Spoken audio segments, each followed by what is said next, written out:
누가복음 15장 11절부터 24절까지의 말씀을 중심으로 한 해를 보내면서 라는 제목으로 함께 말씀의 은혜를 나누시겠습니다.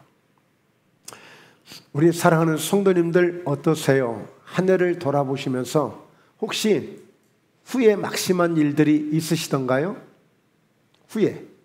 후회할 일들이 있으시던가요? 후회하지 마십시오. 그러나 후회할 일이 있다면 혹시라도 내가 기도를 좀 더 했어야 되는데 이런 후회는 해도 괜찮아요. 내가 좀 더 열심히 전도 좀 했더라면 좋았을 텐데 하는 그런 후회는 좀 하셔도 괜찮아요. 내가 좀 더 예배나 말씀이라도 좀 내가 더 가까이 했더라면 더 좋았을 텐데 하는 그런 후회는 좀 하셔도 괜찮아요. 그러나 그 이상 그 이하에 이런 일 저런 일 있을 수도 있는데 좀 돈을 좀 많이 벌지 못하신 것, 뭔가 하고자 했던 일들을 좀 하지 못했던 것, 이런 부분들은 후회 안 하셔도 돼요. 때로는 실패같이 보여지는 일들이 있을 수도 있죠. 마음이 안타까운 일이 있을 수도 있어요. 그러나 그것까지도 안타까워하지 마시고 짠해하지 마시고 오늘 말씀을 통해서 큰 힘이 되어지고 위로를 받는 그런 은혜가 있게 될 줄로 믿습니다. 자, 그렇다면 한 해를 보내오시면서 마냥 어떻게 행복하셨나요? 즐거우셨나요? 지금도 그렇게 좋으신가요? 좋은 일이죠. 그렇다면 그 흐름이 깨지지 않도록 잘 유지하시면서 그 컨디션을 잘 조절하시면서 그 즐겁고 행복했고 감사했던 것들을 새해로 잘 끌고 가십시오. 그럼 좋은 거예요. 그런데 이것도 아니고 저것도 아니고 그저 답답하고 먹먹하고 도대체 재미도 없고 혹시 이런 분이 계십니까? 그렇다면 새해는 결단하셔야 되겠죠. 금식을 하든지 작정 기도를 하든지 뭔가 그렇게 살면 안 되잖아요. 차라리 후회를 하고 차라리 실패를 하고 정신을 한번 차리든지 아니면 정말 감사하고 즐겁게 늘 예배 가운데 승리하는 이런 모습으로 살아가야죠. 하나님 우리에게 그냥 이 땅에 보내신 거 아니에요. 다 각자 우리에게 사명이 있습니다. 하다 못하면 군뱅이도 구르는 재주가 있대잖아요. 하물며 하나님이 지으신 최고의 우리 인격을 우리 사람들을 왜 사랑하지 않겠어요? 그래서 꿈을 가지시고 소망을 가지시고 이 한 해를 오늘 하루에 그동안의 슬픔, 눈물, 또 감사, 아쉬움 다 지금 마음에 담아서 오늘 예배로 온전히 하나님께 영광을 돌리고 그래서 잊을 것 다 잊고 털 것 털고 그래서 온전히 가뿐함으로 새해를 맞이할 수 있는 그런 예배가 되는 아주 소중하고 중요한 그런 전환점이 되는 정말 반전이 되어지는 터닝 포인트가 되는 그런 예배가 되어져서 한 해를 우리가 멋지게 잘 마무리할 수 있는 은혜의 시간 되기를 주의 이름으로 축원합니다. 할렐루야. 자, 그렇다면 다시 한번 말씀드리지만 후회하지 말라는 거예요. 오늘 말씀을 보면요, 본문을 보면 후회할 일들이 막심해요. 상황을 보면 후회 안 할 수가 없는, 내가 어쩌다가 이렇게 아버지에게 그런 많은 유산을 받아서 내가 글쎄 며칠도 되지 않아서 화랑방탕 이거를 다 낭비하고 탕진하고 내가 지금 이런 고생을 하고 있을까? 후회 막심한 일이죠. 그러나 그럼에도 불구하고 후회하지 말라는 거예요. 후회하지 말라는 거예요. 오히려 그 잘못된 것을, 그 아쉬웠던 것을 오히려 그것을 불끈 들고 하나님 앞에 나와서 주님 앞에서 뭔가 해결하려고 해야지 후회하고 낙심하고 절망하고 있으면 아무 도움이 되지 않아요. 그래서 오늘 두 아들 가운데, 자, 말씀을 보면 두 아들 가운데 이 둘째가 유산을 받아서 아주 그 큰 살림을 완전히 화랑방탕에다 탕진을 하게 되는데 이 아들을 통해서 우리가 배워야 될 게 있고 깨달아야 될 게 있고 또 그리고 우리가 낙심하지 말고 소망을 가져야 될 게 있고 또 우리가 이 아들 때문에 그 아버지를 보게 되는데 그 아버지를 통해서 배워야 할 점, 아버지가 가지고 있는 그 사랑의 마음을 내가 가질 수 있다면 오히려 이 아들이 실패했지만 지금 탕진하고 아주 욕먹을 짓을, 매맞을 짓을, 아주 혼날 짓을 했지만 그러나 마지막은 멋진 해피엔딩을 하는 그 아들의 모습을 보면서 우리가 깨닫는 바가 많이 있을 것입니다. 우리가 그냥 알고 있는 말씀으로 생각하지 말고 다 그 내려놓으시고 오늘 새롭게 한번 이 말씀을 받아들일 수 있는 그런 은혜를 오늘 이와 같이 사모하시기를 바랍니다. 자, 그렇다면요, 자 15장 12절을 같이 함께 읽습니다. 그 둘째가 아버지에게 말하되 아버지여 재산 중에서 내게 돌아올 분깃을 내게 주소서 하는지라. 아버지가 그 살림을 각각 나눠 주었더니. 여러분, 이 둘째 아들은요, 실패는, 그 다음에 허랑방탕한 일들은 그 나중 일이야. 지금 아버지에게 아주 도도하게 당당하게 유산을 달려고 할 수 있었던 것은 그가 무엇인가 큰 꿈을 가지고 있었던 거예요. 꿈을 가지고 있었어요. 남다른, 뭔가 좀 기발하고 뭔가 좀 다른 어떤 그런 포부를 가지고 있었어요. 포부를. 그러니까 아버지에게 감히 생각할 수 없는, 상상할 수 없는 감히 그런 도발 같은 그런 행동을 지금 하는 거예요. 아버지에게 유산을 달라고 했던 것은. 그런데 결과를 보면 어때요? 완전히 그가 생각했던 그 꿈이 자세하게 어떤 꿈이었는지는 알 수 없지만 나중에 행동하는 것을 보니까 먼 나라에 가서 아주 야심차게 큰 부자가 돼서 오려고 하는, 큰 성공을 해서 오려고 하는 그런 꿈을 가진 사람이었어요. 그러나 결국에 그 꿈을 이루지 못했거든요. 우리 성도님들 어떠세요? 2023년도 나름대로 꿈이 굉장히 큰 꿈이었었는데, 꿈을 가지고 출발했는데 벌써 이렇게 365일째 오늘 마감을 하고 있으니 아쉽지 않으세요? 후회되지는 않으세요? 좀 서운한 것도 있겠죠? 그럼에도 불구하고 어떻게 하라고요? 후회하지 마시라는 거예요. 설사 내가 실패를 했을지라도 후회하지 말라는 거예요. 예. 왜? 이 아들을 통해서 우리가 반드시 더 좋은 것을 얻을 수 있다는 사실을, 더 귀한 것을 얻을 수 있다는 사실을 이제 우리가 얻게 될 터이니 후회하지 마시라는 거예요. 지금 마음 가운데 무엇인가 아직도 아쉽고 무언가 아직도 짠하고 그게 지금 남아있다면 그거 지금 내려놓으시라는 거예요. 자, 13절을 같이 읽습니다. 그 후 며칠이 안 되어 둘째 아들이 재물을 다 모아가지고 먼 나라에 가 거기서 허랑방탕하여 그 재산을 다 낭비했습니다. 왜 이런 일이 있죠? 이 아들이 세상을 너무 쉽게 생각한 거예요. 너무 쉽게 생각했어요. 그리고 그가 물질 관리를 잘할 수 있는, 이런 재정 관리를 잘할 수 있는 자제력도 없었고요.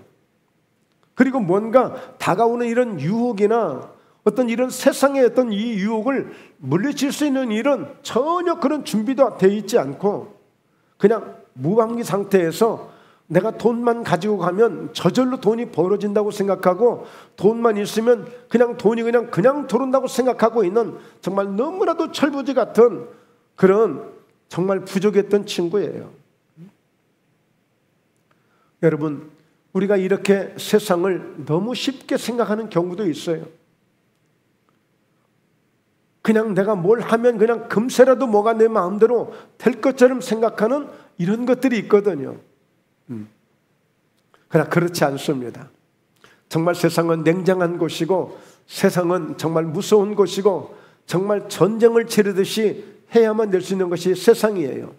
자, 이것을 우리가 깨닫게 되고요. 자, 14절을 보면요.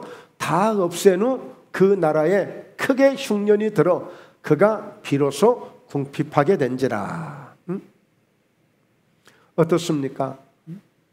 흉년이 들었어요. 흉년이 들었어요. 오늘 이 아들이 자기 나름대로 내가 이 돈을 가지고 가서 이것도 해보고 저것도 해보고 이렇게 해야지 하고 만약에 노트에 적은 게 있다면, 장부가 있다면, 그러나 내 인생 속에 세상에 내게 화랑방탕할 일은 절대 없을 거라는, 그리고 흉년이 올 거라는 이런 건 기록이 안 돼 있어요. 아무것도 쓰여지지 않았어요. 그냥 가면 되는 줄 알았어요. 그런데 생각지도 못한 엎친 데 덮친 격으로 흉년까지 오게 된 거예요. 여러분, 인생에 흉년이 이렇게 다가올 수 있습니다. 다양한 어떤 물질의 흉년이 다가오기도 하고, 건강의 흉년이 다가오기도 하고, 내 마음의 사랑의 흉년이 다가오기도 하고, 정말 모든 것이 송두리째 말라버리는, 메말라가는 그런 흉년이 올 수 있다는 사실을 우리가 이 아들을 통해서 배우는 거예요. 지금 예고하고 온 게 아니에요. 금년에도 저희 대한민국을 돌이켜보면은 예상치 않은, 생각지 않은 홍수로 인해서 많은 피해가 있었고, 또 어떤 지역은 또 불이 많이 나서 피해를 입은 지역도 있고, 또 어떤 지역은 또 초장에 가뭄이 와서 또 피해를 본 적도 있고, 이런 다양한 인생의 흉년이 있다는 사실을 우리가 기억해야 돼요. 그래서 항상 우리가 깨어있지 않고 대비하지 않으면 다가오는 이 흉년을 버틸 힘이 안 되는 거예요. 여러분, 창세기 성경을 보면 요셉 때에 아무리 강력한 풍년이 와서 어마어마한 그런 축적된 그런 재물이 있고 재산이 있을지라도 다가온 그 흉년을 견디기 힘들다는 거예요. 그래서 그 흉년을 대비해서 준비하지 않으면 오늘 요셉 외에 모든 나라와 모든 사람들이 금세 다 모든 것이 흉년 2년을 넘기지 못하고 애굽에 와서 구걸하듯이 도와달라고 찾아오는 거예요. 오늘 여러분, 인생에 흉년이 있음을 우리가 기억하고, 오늘 2023년도를 통해서 그럴 수 있겠구나, 그러구나, 내 인생에 이렇게 흉년이 올 때가 있구나, 이런 물질의 흉년이, 건강의 흉년이, 어떤 내 마음의 심령의 흉년이, 다양하게 영적 흉년이 올 수도 있어요. 영적 흉년이. 그 영적 흉년이 오므로 무너지는 경우가 있다니까요. 자, 15절을 보게 되면요, 가서 그 나라 백성 중 한 사람에게 붙여 사니 그가 그를 둘로 보내어 돼지를 치게 하였는데, 여러분, 세상이 얼마나 냉정하고 무섭습니까? 세상이 얼마나 냉정하고 무서워요.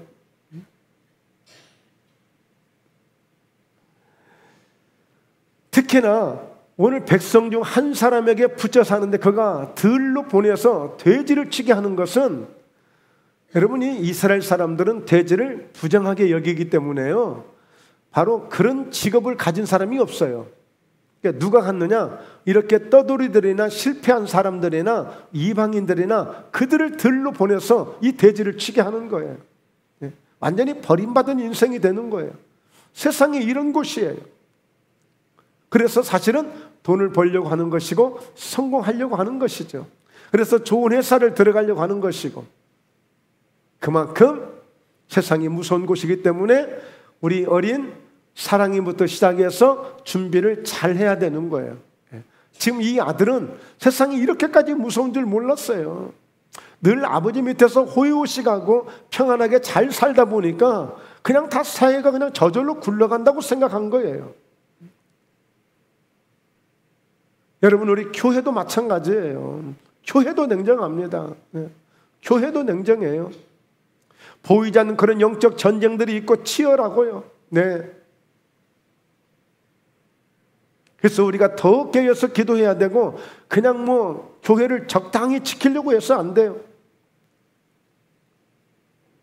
예수님이 베드로에게 말씀하신 것처럼 음부의 권세가 이기지 못하리라. 음부의 권세가 끊임없이 교회를 무너뜨리려고 합니다. 여러분, 이 교회 지키는 것이요, 얼마나 이게 쉽지 않아요. 굉장히 정말 사랑해야 되고 예정해야 되고, 그것만 가지고 안 돼요. 영적으로 무장해야 되고 지켜야 되고요. 이를 위해서 더 강력하게 기도해야 되고요. 무섭습니다. 여러분, 교회가 어렵다고 누가 와서 도와줄 줄 아십니까? 여러분들이 어렵다고 힘들다고 해서 누가 와서 쉽게 도와줄 사람 있는 줄 아십니까? 저도 그런 인생의 흉년을 만난, 인생의 그런 어떤 어려움을 경험하다 보니까, 그렇게도 그냥 와서 그냥 우리 말로 그냥 표현할게요. 그냥 알랑방구 끼고 그냥 뭐 금세라도 뭐냐 간이라도 내어줄 듯한 사람들이 어디 갔는지 다 안 보여요. 안 보여.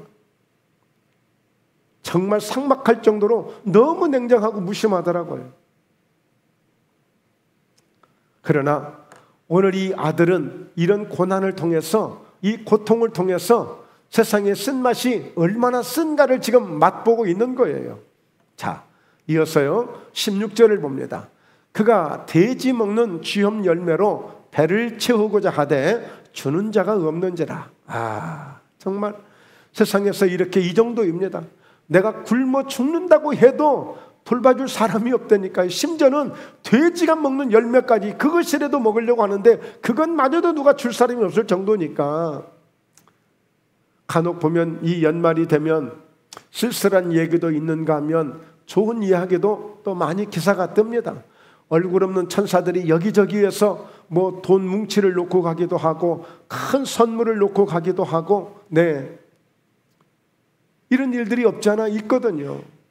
왜? 아직도 보면 나는 그냥 괜찮겠지 생각하지만 참 이렇게 어려운 사람들이 많은지 모르겠어요. 처처에 참 어려운 사람들이 아직도 많이 있는 것 같아요. 뭔가 최저 그 연금도 나오고 노령연금도 나오고 뭐 하는 것 같은데, 그런데도 하여튼 뭐 어렵고 힘든 분들이 많아서 그냥 나홀로 있다가 고독사를 당하는 그런 일들도 빈번하게 이렇게 뉴스를 통해서 나오는 것을 보게 되는데, 여러분 이것이 세상이에요. 이게 세상이에요. 정치인들이 우리를 금세라도 막 그냥 막 그냥 어디 따뜻한 안방에 막 그냥 올려놓을 것처럼 정치인들이 큰 소리 치지만 책임지나요? 책임 안 져요. 돈 있는 사람들, 기업들, 큰 총수들이 어마어마하게 수백억, 수조 원, 우리는 상상도 할 수 없는 돈이 왔다 갔다 하지만, 막상 어렵다고 하지만 누가 와서 우리를 다시 살려주고 우리를 지켜줄 사람이 누가 있어요? 지금 이 아들은 이런 처절한 이런 경험을 지금 하고 있는 거예요, 지금. 그래서 오늘 이 아들은 내 모습을 지금 보고 있는 거다. 오늘 이렇게 여러분 생각하시기 바랍니다. 이 아들이 혼자서 지금 겪고 경험하고 당하고 있는 것으로 보지 말고 나도 얼마든지 이룰 수 있다는 사실을 이 아들을 통해서 우리가 교훈을 얻는 거예요. 이 아들을 통해서. 그래서 여러분 문제점을 이렇게 찾아보니까 전혀 준비가 되어 있지 않았어요. 이 아들은 전혀 준비가 되어 있지 않아요. 이렇게 보니까 아버지에게 말도 안 했어. 아버지, 내가 좀 어디 외지에 나가서 저 먼 나라에 가서 이런 사업을 좀 해야 되겠습니다. 아버지하고 상의도 안 했어요. 그냥 유산만 달라고 한 거예요. 아버지는 그냥 또 유산을 줬어. 자, 고생도 해본 적이 없고 이런 훈련을 받아본 적도 없고 그랬던 이 아들이 이렇게 먼 나라에 가서 이건 망할 수밖에 없는 건 이건 기정사실이죠. 이건. 그런데 아버지는 그럼에도 불구하고 이걸 알았을 거예요. 왜요? 우리 부모님들은 알잖아요. 경험 없이 자녀가 뭘 하겠다고 그러면, 고생도 해본지 않은 애가 가서 뭘 해보겠다 하면 그거 100% 믿어지던가요? 믿어질 수 있을까요? 안 되는 거 뻔히 알고 있는 거 아니에요? 그러면서도 이 유산을 그것도 두 아들에게 같이 줬어요. 큰아들은 유산 달라는 말도 안 했어요. 그런데 아버지는 이미 각각 나눠준 거예요. 각각 나눠준 건 뭐예요? 그래, 니들 한번 경험해봐라. 너 한번 도전해봐라. 고생이든 뭐든 한번 해봐라. 아버지는 벌써 이런 마음으로 준 것 같아요. 여러분, 우리 하나님 아버지 우리에게 얼마든지 그래, 너 한번 해봐. 너 한번 기도해봐.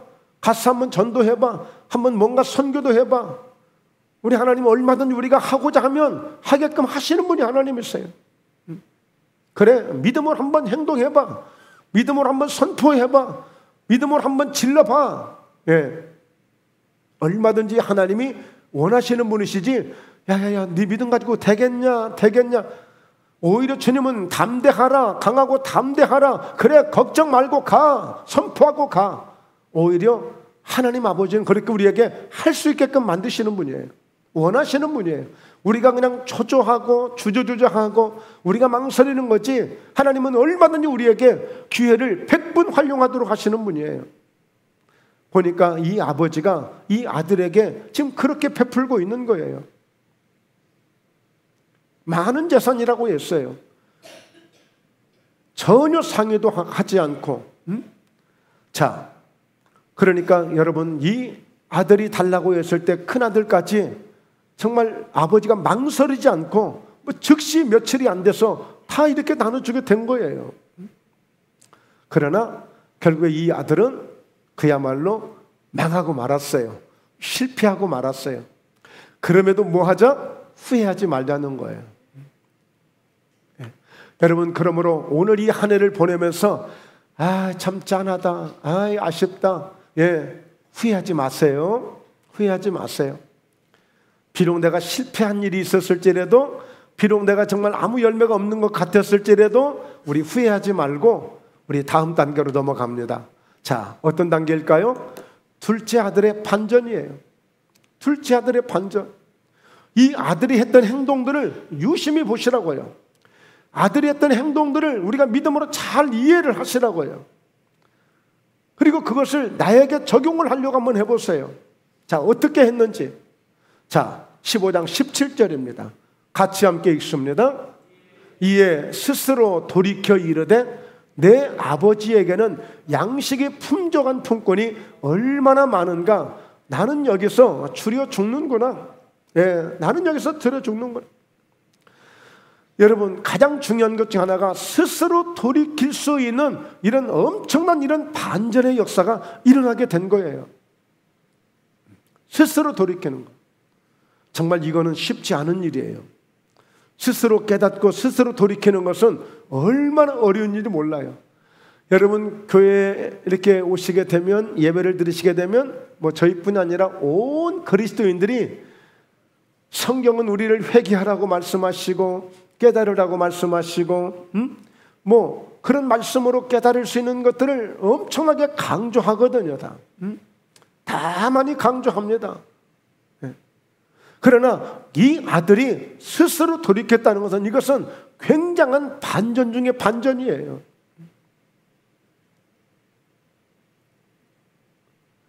내가 왜 고생했는지를, 내가 왜 실패했는지를, 내가 왜 후회할 짓을 했는지를 그것을 스스로 돌이켜서 깨달을 수 있다면, 아무리 실패를 했을지라도, 아무리 후회할 일들이 있을지라도 그것은 별 문제 되는 게 아니에요.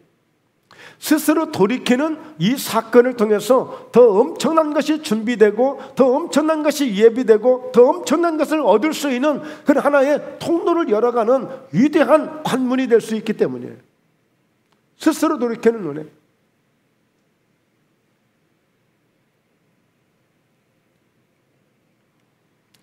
그래서 15장 18절, 내가 일어나 아버지께 가서 이르기를, 아버지, 내가 하늘과 아버지께 죄를 지었사오니. 지금 내가 하늘과 아버지께 죄를 지었다는 거예요. 지금 우리로 말하자면 지금 뭔 죄를 지었어요? 큰 돈을 가서 다 말아먹었으니까, 어떻게 그 돈이 어떤 돈인데, 그게 어떤 돈인데 네가 이렇게 할 수 있어 하고 울고불고 가슴을 치고 땅을 치고, 우리 같으면 그렇게 대처할 거란 말이에요. 그리고 이 아들도 내가 죽을 짓을 졌습니다. 그 많은 돈을 내가 탕진했으니 이렇게 고백해야 될 터인데 그렇게 말하지 않고, 내가 하나님 앞에 내가 죄를 범하고 내 아버지께 죄를 범했다는 거예요. 그게 무슨 죄예요? 돈을 탕진한 것이 죄가 아니라 아버지를 떠나고 하나님을 떠나서 내가 먼 곳에 갔던 그것 자체가 죄가 되는 거예요. 여러분, 죄의 개념을 우리가 잘 이해를 하셔야 돼요. 죄의 개념을 잘 이해를 하셔야 돼요. 돈 얼마 손해본 것도 그게 인간적으로 생각했을 때 부모님에게 큰 잘못이고 죄가 되지만, 이 아들은 근본적으로 내가 아버지를 떠난 것이, 하나님을 떠난 것이, 하늘에 내가 죄를 진 것이고 아버지에게 죄를 진 것입니다. 아버지 없이 내가 뭔가 자유를 얻기 위해서 나도 한번 내 마음대로 한번 행동하고 싶어서, 그렇게 살고 싶어서 아버지를 떠나면 그것이 행복해지고 내게 좋은 일이라고 생각했는데, 아버지 없이 사는 것이 이렇게 큰 죄가 되는 줄을 몰랐습니다. 이 사실을 깨달은 거예요. 이 사실을. 하나님을 떠난 것이, 아버지를 떠난 것이 죄가 된 거예요. 이 아들이 지금 고백하는 고백은 바로 이것을 깨닫게 된 거예요. 만약에라도 이 아들이 돈 까먹은 것 때문에, 돈 탕진한 것 때문에 이것을 죄로만 생각했다면, 아버지 내가 다시 노력해서 갚아드릴게요 하고 이렇게 와서 고백할 거예요. 그렇지 않았어요. 그래서 여러분, 우리가 정말 하나님 앞에 언제나 늘 회개하는 이 심정을 갖는 것, 그래서 예배를 드리는 것도, 하나님 앞에 우리가 나아가는 것도 누구를 위해서가 아닙니다. 내 자신을 위한 거예요. 내 자신을 위한 것. 한순간이라도 하나님을 떠나는 것이, 한순간이라도 아버지를 떠나는 것이 나에게 이게 죄였다는 사실을 이 아들을 통해서 우리가 지금 깨닫게 되는 거예요. 예배를 드려주는 게 아니에요. 그냥 교회를 나와주는 게 아니에요. 내가 하나님께 가까이함이 내게 복이라고 시편 73편에 보면 하나님을 가까이함이 내게 복이라는 말씀이 있어요. 왜냐하면 내가 많은 사람들을 보면서 내가 까딱 잘못했다가 미끄러질 뻔하고 넘어질 뻔하고 내가 망할 뻔했다는 거예요. 왜? 하나님 안 믿는 사람들을 보니까요, 다 잘 살고 다 행복해 보이고, 우리 하나님을 믿는 사람들은 오히려 쪼잔해 보이고, 그들은 죽을 때도 뭐 아주 막 웅장하게 죽는 것 같고, 하나님 안 믿는 사람들이 너무너무 부러웠던 거예요. 그래서 자기도 거기에 혹 빠져서, 내가 하나님 믿는 게 별로 내가 잘하는 일이 아니구나, 나도 저들처럼 사는 게 차라리 좋겠구나 하고, 그러다가 성전에 들어가서 비로소 내가 깨닫고 돌아켜 보니까 그들이 아무것도 아닌 것을 알게 돼서 하나님이 가까이함이 내게 진짜 복인 것을 비로소 내 성전에 들어가서 깨닫게 됐다는 거예요. 스스로 깨달을 수 있는 은혜, 내가 아버지와 함께하고 있다는 은혜, 이게 큰 은혜고 이게 축복인 줄로 믿습니다. 할렐루야. 네, 그렇습니다. 19절을 봅니다. 지금부터는 아버지의 아들이라 일컬음을 감당하지 못하겠나이다. 나를 품꾼의 하나로 보소서. 네. 이걸 보면서 아들이 어떤 부분을 깨닫게 되냐면, 내가 아무것도 아닌 것을 대단한 줄 알았는데, 아버지와 함께 있을 때는 그냥 뭐 의시되고 이렇게 다녔는데, 여러분 우리 어렸을 때 학교 다닐 때 보면 위에 형이 있고 삼촌이 있고 막 그런 형들이 학교에 같이 다니고 막 그러면은 밑에 애들이 괜히 힘주고 다녀. 왜요? 자기 형 믿고 자기 삼촌 믿고. 그래 막 의시되고 힘주고 그냥 막 그러거든요.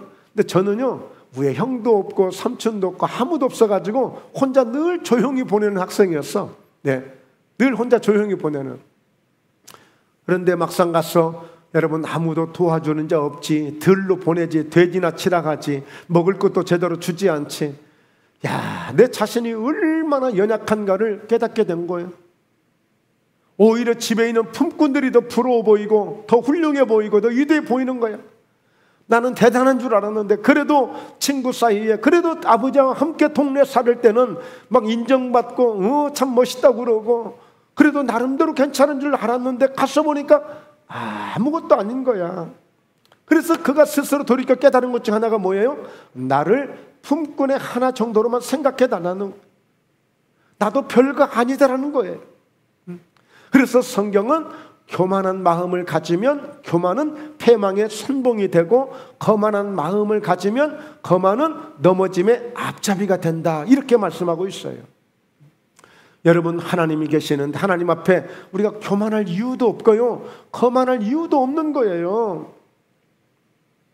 늘 겸손하고 주님 주신 은혜에 늘 감사하면서 내가 무엇인가 할 수 있다는 것 감사하면서 늘 하나님 앞에 영광을 돌리는 이런 믿음이 되어야 될 줄로 믿습니다. 아멘. 그렇습니다.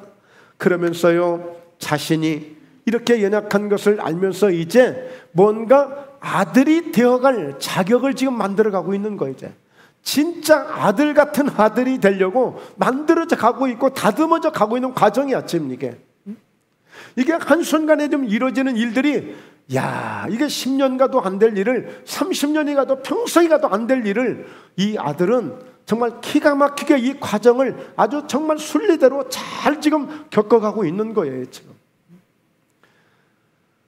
여러분, 자녀들 때문에 마음고생하는 분들이 얼마나 많은지 모르잖아요. TV의 그 프로그램 가운데 하나 금쪽 상담소라는, 금쪽인의 집이라는 그런 프로가 있는데, 세상에 이 어린 새끼부터 이게 속을 썩이기 시작하네. 내 마음대로 안 되네. 그저 머리만 조금만 커지면 3살, 4살, 5살 되면서부터 벌써 띵깡 부리고 들어 누우면 끝나고 그냥 뭐 어떻게 부모가 해볼 수 없는 자녀들이 지금 막 생기고 있는 거야. 해볼 수 없는.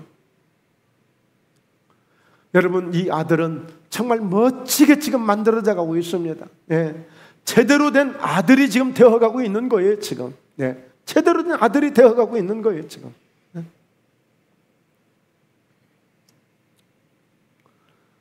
그러면서 20절 함께 읽습니다. 이에 일어나서 아버지께로 돌아가니라. 아직도 거리가 먼데 아버지가 그를 보고 측은히 여겨 달려가 목을 안고 입을 맞추니.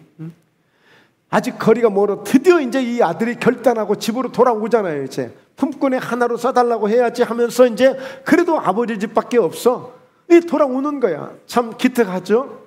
그런데 이제 아버지가 어떤 지금 상황이에요? 아직 거리가 멀어요. 그래서 가물가물해요. 누군지도 몰라요. 그런데 벌써 아버지가 그를 보고 측은하게 어떻게 했다고요? 달려갔다고 그랬어요. 달려갔다고. 혹시 여기서 여러분 깊이 생각해 보신 적이 계세요? 이 아버지는요, 이 아들이 반드시 올 것을 기다리고 있었어요. 기다리고 있었어. 그리고 그 아버지가 어떻게 반응한 줄 아세요? 그림자만 보이면, 그저 아들같이만 보여지면 달려갔어요. 그 아버지가 저한테 소스를 줬어요. 정보를 줬어요. 사실은 내가 이 아들이 올 때 아들을 정확히 보고 달려간 게 아니라 아들인지 모르지만 아들만 같으면 계속 달려갔다는 거. 이게 내가 몇 번을 그렇게 했는지 모른대. 10번, 20번도 더 한 것 같고 하여튼 수십 번을 내가 달려갔던 것 같아. 가서 보면 다른 아들, 가서 보면 다른 놈. 이 아버지가 얼마나 이 아들을 기다렸으면, 얼마나 기다렸으면.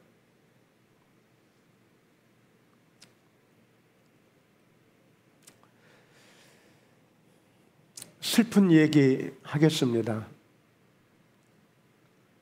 길을 가다 보면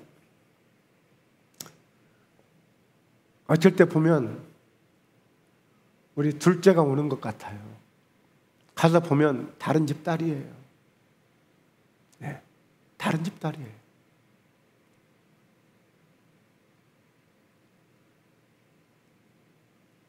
그거를 표현을 안 했을 뿐이지, 그런 마음을 가진 적이 수도 없이 많아요. 이 아버지가 그 아들이, 나중에 보세요. 이 아들이 돌아왔을 때 잃어버렸던, 죽었던 아들이 다시 살게 됐고, 잃어버렸던 아들이 다시 돌아왔으니 내가 그 아들을 얻었다고 말해요. 그러니까 이 아들이 멀리 갔는데 가서 죽지 않고 오는 것만 해도, 건강하게 돌아오는 것만으로도 이 아버지는 더 이상 바랄 게 없기 때문에 이 아들만 같으면 달려간 거예요. 이 아들만 같으면. 아들만 같으면 달려가요. 그러니 얼마나 아버지가 기다렸던지 그냥 달려간 거예요. 가서 목을 안고 입을 맞추고. 어디 그뿐이에요? 할 수만 있다면 더한 거라도 해야죠. 더한 거라도. 더한 거라도 해야죠.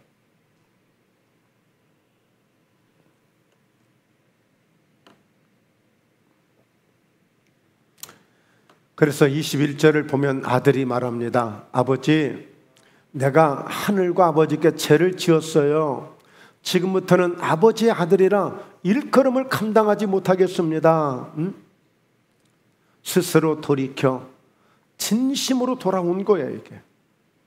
여러분, 저와 여러분도 정말 하나님 앞에 진심으로만 돌아온다면 이 아버지를 통한 반응과 그 하나님 아버지의 뜨거운 사랑은 이 아들을 최상으로 회복시켜주고 최상으로 다시 원상복구해주는 엄청난 은혜를 주고 복을 주시는데, 바로 이렇기 때문에 우리가 예수 믿는 매력이 이런 데 있는 거예요. 하나님을 믿는데 매력이 바로 여기에 있는 거예요. 그냥 우리가 예수 믿는 것 아니에요.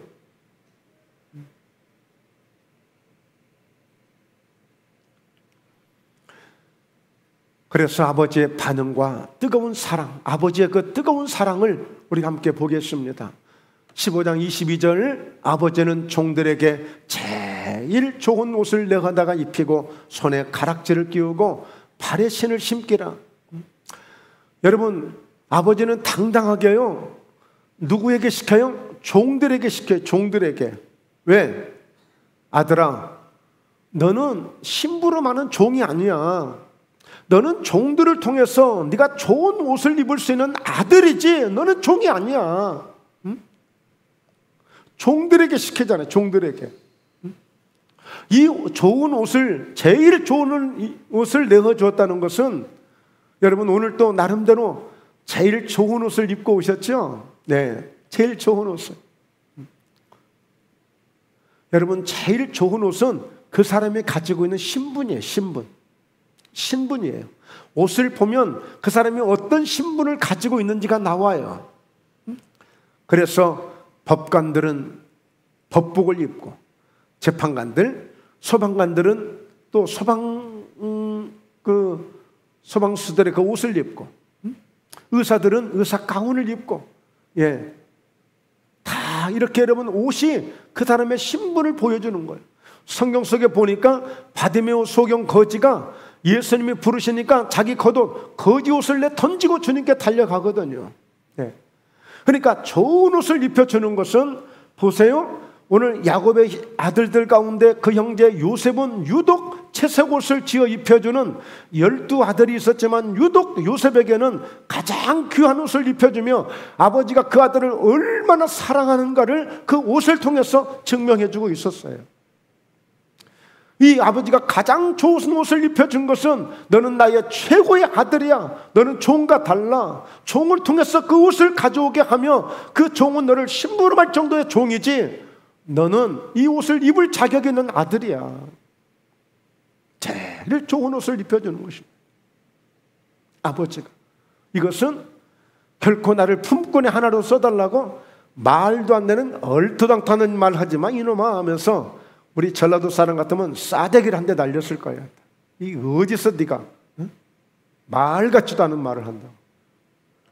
말도 안 되는 이야기죠. 어떻게 종이 될 수 있어요, 아들이? 그럴 수 없는 거예요. 여러분, 하나님은 저와 여러분을 결코 여러분 세상의 종으로 보지 않고 당당하게 예수 대 십자가의 어린 양의 피 보혈로 모든 죄를 속죄 싹 해주시고, 하나님의 자녀들은 권세를 우리에게 주셔서 하나님의 자녀답게 살기를 날마다 원하고 계시는 것을 믿으시길 바랍니다. 우리 하나님의 자녀들이에요. 당당하게 그리스도의 옷을 입은 사람들이에요. 장차 우리가 주님 나라에 갈 때는 어떻게 옷을 주셔요? 세마포라는 의의 옷을 다 입혀주십니다. 예수의 피로 빨아 입은 옷, 예수의 피로 우리를 깨끗게 하신 옷, 그 옷을 다 입게 하시는 거예요. 그리고 제일 좋은 옷을 내가다가 입히시고 손에 가락지를 끼워주네요. 이 가락지는 한마디로 약속이에요. 언약이에요. 서로 결혼 반지를 끼우고 약혼 반지를 끼우고 또 특별한 의미가 있을 때 돌반지를 끼워주듯이 이 가락지는 언약, 약속을 의미하는 거예요. 아들아, 너하고 나하고는 아버지와 아들이야. 응? 편함이 없어. 네가 좀 망했다고, 실패했다고, 그거 아무 상관없는 일이야. 그보다 더한 거라도 너는 나의 아들이고 나는 너의 아버지야. 서로 약속하는 거야, 약속. 넌 결코 종이 아니야. 여러분, 하나님은 결코 우리를 버리지 않으세요. 1년 한 해 동안요, 좀 은근히 좀 말을 좀 안 들었어도, 좀 속을 좀 썩였어도, 미운 짓을 좀 했어도, 좀 뭔가 믿음이 없는 행동을 했어도 그거 여러분 개념하지 마시고, 이제 이런 하나님의 사랑을 깨닫고 하나님의 은혜를 깨닫고 이제 하나님께, 아버지께 다시 이 아들처럼 돌아오면 되는 거예요. 그게 중요한 거예요. 그게 중요해요. 그게 중요한 거예요. 그리고 발의 신을 신기라. 이 신은 바로 이제 새롭게 출발하라는 거예요. 새로운 출발이에요. 여러분, 오늘 에베소서 6장에 보면 하나님의 전신갑주로 무장하는데 평안의 복음의 신을 신으라 그랬잖아요. 여러분, 이 신발을 신고 당당하게 그리스도의 군사답게, 하나님의 자녀답게 어디든지 새롭게 출발하라는 거예요. 이 신을 신고. 예. 저도 인터넷에서 어떻게 좀 싸고 좋은 게 하나 있어서 신발을 사서 어제 한번 신어봤는데 너무 좋은 거예요. 예. 구경하고 싶으시면 제가 한번 보여드릴게요. 예. 그렇게 비싼 것도 아닌데 그렇게 따뜻하고 좋더라고요. 예. 신발 참 편하고 좋은 거 신으니까 좋아요. 그게 비싸지도 않아요. 너무 좋더라고요. 따뜻하고. 예. 여러분, 이렇게 이 신발은 새로운 출발을 하게 해요. 걷는데 그렇게 좋을 수가 없어요. 어디든지 갈 수 있을 것 같아요. 바로 이런 신을 아버지를 통해서 신겨주시는 거예요. 그리고 뭐예요? 23절에 거기다가 살찐 송아지까지 끌어다가 잡으라, 우리가 먹고 즐기자 그랬어요. 그야말로 여러분, 실제 천국은, 하나님의 나라는 뭐 하는 데인 줄 아세요? 잔치하는 곳이, 잔치하는 곳. 오늘 이 누가복음 15장에 보면 첫 번째 100마리 양 가운데 한 마리를 잃어버렸는데 그 한 마리를 찾고 돌아올 때 예수님 뭐라고 말씀해요? 이 한 영혼이 돌아올 때 천국에서는, 하늘나라에서는 이 한 사람으로 인하여 큰 잔치가 벌어질 것을 말씀해 주고 있어요. 크게 기뻐하고 계시다는 거예요.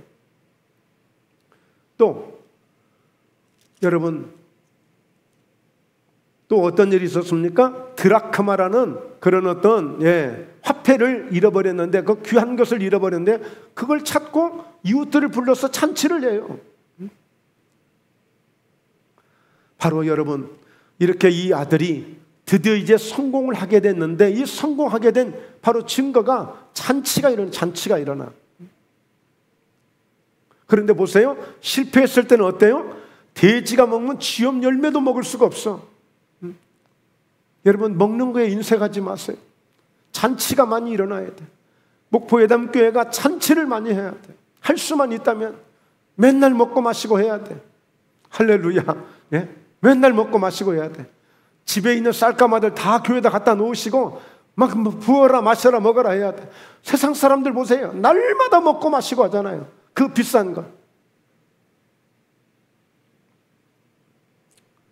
이게 그만큼 하나님의 축복이 있는 상징이야, 상징. 잔치를 많이. 여러분, 잔치는 언제 합니까? 결혼식, 돌잔치, 칠순, 한갑, 즐거울 때 하는 거 아니에요? 이 아들이 지금 최상의 이런 대우를 받는 거예요. 그래서 여러분, 이 말씀을 이제 정리를 합니다. 나름대로 좀 빨리 하려고 많이 좀 이렇게 간소하게 좀 말씀을 이렇게 전하고 있는데, 정말 그 아들 편에서는 우리가 한번 생각해 봐야 돼요. 아들 편에서는 이 아버지가 그 재산을 나눠줄 때 보니까 형 거, 자기 거 아주 엄격하게 정확하게 분배를 해주는데, 그래서 이 아들은 아버지를 생각할 때 항상 엄하신 분, 아주 정확하신 분, 그래서 잘못하면 또 혼나기도 하고 큰일 날 분, 아버지를 지금까지 그렇게 생각했어요. 근데 세상에 이렇게 대우해주고 이렇게 막 사랑해주고 아낌없이 이렇게 아버지가 부어주시는 거 보고, 세상에 아버지가 세상에 이렇게 좋은 분인 것을 이제서 알게 돼요. 제대로 알게 된 거야. 아버지하고 같이 살면서도 아버지가 어떤 분인지 정확하게 몰랐다니까요. 하나님을 믿으면서도, 예수님을 믿으면서도 예수님이 어떤 분인지, 하나님이 어떤 분인지 정확히 모르고 예수 믿고 있단 말이에요. 하나님은 말할 수 없는 사랑을 아끼지 않냐고 주시는 거야. 그 아들을 주셨다는 이 사실이 믿어져야 돼. 가장 소중한 자기 자식 하나밖에 없는 그 아들을 주셨다는 사실을 우리가 믿어야 돼. 그게 마음에 와닿아야 돼. 이게 말로만 들려서는 안 되는 거예요. 그래서 이 아들은 정말 이제 아들 같은 아들이 되었다는 이 사실에 정말 아버지가 이렇게 좋은 분이신 것을 비로소 알게 된 거예요. 그리고 아버지 편에서는 그냥 집에 있었더라면, 그 둘째 아들이 집에 있었더라면 뭐가 귀한 줄도 모르고 뭐가 소중한 줄도 모르고 그저 그냥 여러분 나중에 보니까 막 품꾼들도 부러워하잖아요. 그러니까 뭘 귀한 것을 몰랐어요. 그래서 그냥 철부리처럼 그냥 살고 말 거예요. 아버지 용돈 주세요. 친구들 와서 먹고 마시고 놀고 뭐 그냥 그러다 그냥 그렇게 가고 말 거예요. 아버지가 볼 때. 그런데 세상에 이 쓴맛을 제대로 보고 스스로 깨닫고 돌아오는 이 아들을 보면서 이제 드디어 이제 발 뻗고 자고 이제 큰 소리 칠 수 있고 정말 아들 같은 아들이 되어 왔으니까 이 아버지는 아까울 것이 하나도 없는 거예요. 아까울 것이. 우리 하나님께서도 우리 주님께서도 정말 아까울 것이 하나도 없는 그런 성도가 되기를, 그런 우리 모두가 되기를 그렇게 하나님께서도 원하시고 계실 거예요. 할렐루야.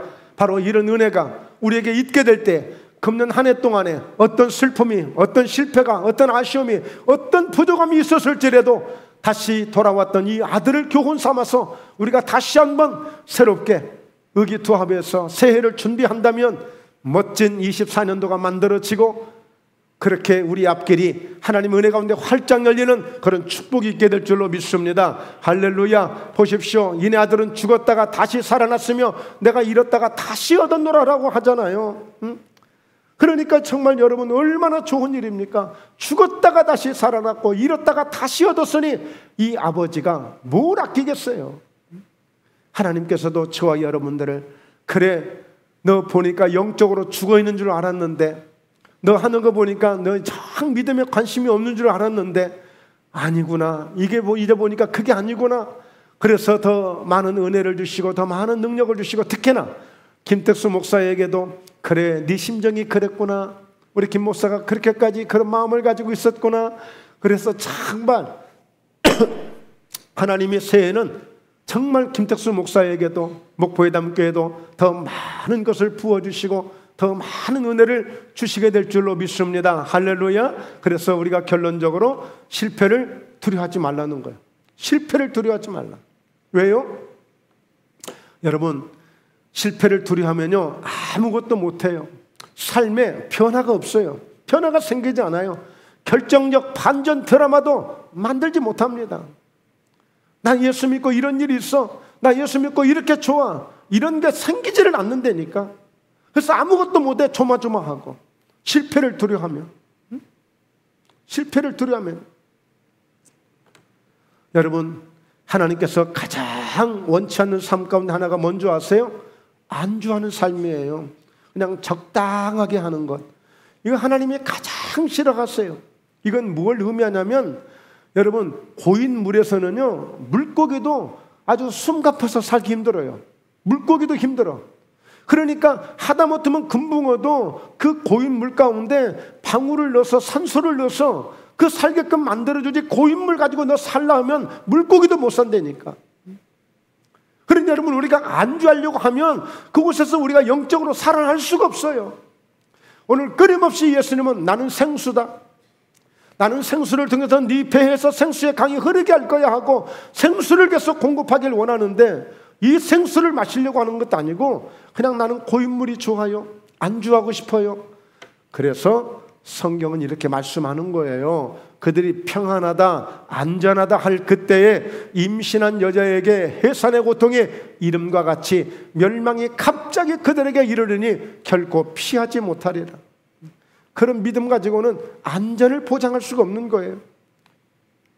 그래서 누가복음 9장 62절 큰 소리로 읽습니다. 예수께서 이르시되 손에 쟁기를 잡고 뒤를 돌아보는 자는 하나님의 나라에 합당하지 아니하리라 하시니라. 그렇습니다. 이제 우리에게 답이 주어졌습니다. 지나가는 시간에 절대 우리 마음 뺏기지 말고 새롭게 다가올 새해를 바라보면서 쟁기를 부여잡고 밭을 가는 농부의 심정으로 우리가 주님을 바라보고 저 하나님을 바라보면서 함께 달려가는 믿음으로 승리하시는 역사가 있기를 주의 이름으로 축원합니다. 그곳은 아버지가 이 아들에게 모든 것을 예비하시고 준비하셔서 마음껏 더 주고 싶어도 줄 수 있는 그런 마음을 가진 아버지처럼 하나님께서 오늘 저와 여러분들에게 이와 같이 목포회담 교회에 풍성한 것을 예비하시고 마음껏 부어주시는 새해가 되셔서 오늘 2024년도는 심히 번성하게 되는 그런 교회가 될 줄로 믿습니다. 심히 번성하게 되는 여러분의 인생이 되고 삶이 될 줄로 믿습니다. 그 축복이 함께 하시기를 주의 이름으로 축원합니다. 기도합니다. 하나님 아버지 감사합니다. 하나님 영광을 받아주시옵시고 저희가 한 해 동안 이렇게 달려오며 이렇게 하나님의 은혜 가운데 마지막 또 이 예배까지도 아름답게 영광을 돌릴 수 있는 은혜 시간으로 인도하여 주심을 감사합니다. 우리 사랑하는 성도님들 그동안의 수고, 그동안의 눈물, 그동안의 애씀들 다 하나님이 기억하시고 반드시 하나님의 신령한 것으로 하늘에 넘치는 축복으로 갚아주시고 채워주시고 반드시 더 좋은 일들이 우리의 모든 일상 가운데 우리 성도님들의 삶 속에 넘치게 나타날 줄로 믿습니다. 감사하신 예수님의 이름으로 기도드리옵나이다. 아멘.